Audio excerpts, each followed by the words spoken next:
Hi, I'm Tully McCully. Hi there, I'm Gordon Mackay.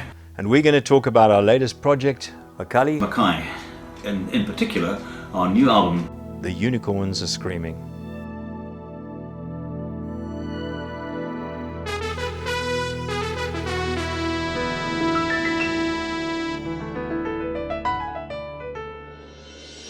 I started in music when I was 5 years old, learning the violin, and a year later I started on the piano. Around about the age of 9, 10, I became aware of blues. I spent hours and hours and hours listening to John Mayall's Blues Breakers, learning all this wonderful piano licks, stuff which was at that stage foreign to me. And then of course when I was about probably 15, that's when I discovered Keith Emerson, and the prog rock scene influenced me big time. I got started in music when Mike, my brother, and I formed a band way back in the early 60s, and we continued on with a band called McCully Workshop and had quite a lot of chart success in the 70s and 80s. We did an album called Genesis in the 70s, which was a very progressive record, but at that time in South Africa commercially didn't do very well, and we were doing a lot of gigs and playing a lot of cover songs, and so as a result our musical taste changed and we became a bit more commercial. But personally I always loved the progressive stuff. That was kind of where my heart lay in music. I'd always had a studio and we'd done a lot of our own recordings, but I got into the commercial side doing advertising, record production, and we had quite a few hit records commercially with various artists. But I never really got around to doing anything that was the sort of music that I liked. I mean, it was always another artist or it was something for this sort of reason. So it was nice to actually sit down and write stuff that is the kind of music that I like to play. I met Tully probably about 5 years ago when his brother Mike had asked me if I'd be keen to join up with McCully Workshop, which I felt very honoured. I got hold of Gordon, who in fact played in McCully Workshop when we reformed again, and I said, are you interested in doing some stuff with me? And Tully phoned me probably about a week after lockdown had started. I was at pretty much of a loose end apart from fixing things up around the house. And Tully asked if I would be interested in doing some keyboard work. He sent me a track. I listened to it and I thought, wow, this is really what I would like to do. Gordon's a brilliant keyboard player. He loves progressive music, and he said, yeah, let's give it a shot, and that's how the project was born. Of course, with the lockdown situation, studio work is rather different than what it used to be. I'll put down the skeleton of the song with drums, bass and a vocal track guide, and then I'll send that off to Gordon and say, you know, do what you want to do with it. Sometimes I'll phone him and say, how about this, how about that? Or he'll phone me and say, look, I want this and I want that. And I make notes, I listen to the piece again. Sometimes I'll leave it for a week. It's exciting for me because the stuff is fantastic, what he's doing. He's got in his head exactly what I'm hearing, you know, Moog synthesizers and keyboards, Mellotrons, Hammond, all that kind of stuff, all the real organic stuff. I've still got my Hammond. In fact, I've still got both Hammonds.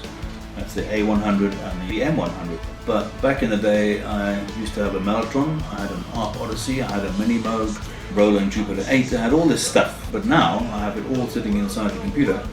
And these wonderful things called VSTs. The other thing, I don't have to carry them around the place, they weigh nothing.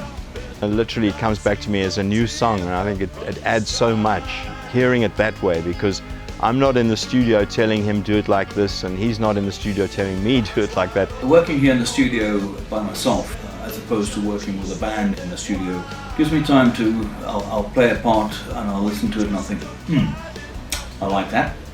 Or I'll record it and I'll listen to it a little bit later and I'll say, no, I don't like that, and I'm going to change it. Whereas in a live situation, you play something, it's there, and it stays there, unless it's really diabolical, of course.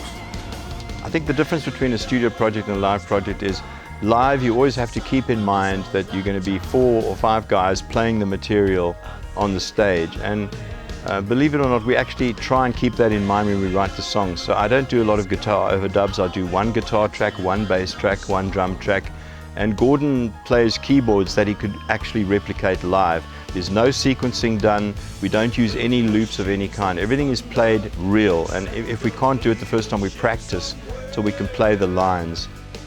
The influences on this album probably stem from bands like King Crimson, Emerson, Lake and Palmer, Holocene, possibly even Gentle Giant. Jethro Tull definitely with acoustic guitars, harmonies, and of course Yes with things like the style of drums that we're using.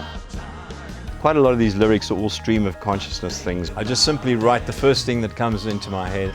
The unicorns are screaming just popped out. I stood staring at it thinking, that's a bit weird. What's that all about? It's kind of almost like the mythical creatures like the elves and the unicorns are so desperate for something to happen that they're screaming out for change. Lyrically, it is pretty doom and gloomy, but at the same time, there is a kind of a yearning for the human spirit to come through, a bit of a light at the end of the tunnel, and generally something quite uplifting. Regarding tracks from the album, very difficult to say which is my favourite, because I like them all. I would say Where Do You Go is a good one. So with this particular one, I thought this needs something like a fast sequencing, like 70s, 80s, like frantic intro. And so I sat fiddling around with the mini mode, which is in the computer, and then I fiddled around with the Odyssey as well, and between the two of them I came up with this almost like a locomotive, and then Tully comes in with the drums and it just really takes off, and I like it. I think it's a good job done there. The best track for me is still The Unicorns Are Screaming. It was the first track we wrote. It was pure stream of consciousness stuff. Gordon did some amazing keyboards on it, and for me that is the standout track. Everything feels good to me about it, and in fact the whole project is something I'm pretty proud of, and I think that's kind of a first for me, because I've always been nitpicky about everything I do and kind of regret certain moves in production, but this one I really loved. We really enjoyed making this. And we really hope you enjoyed too.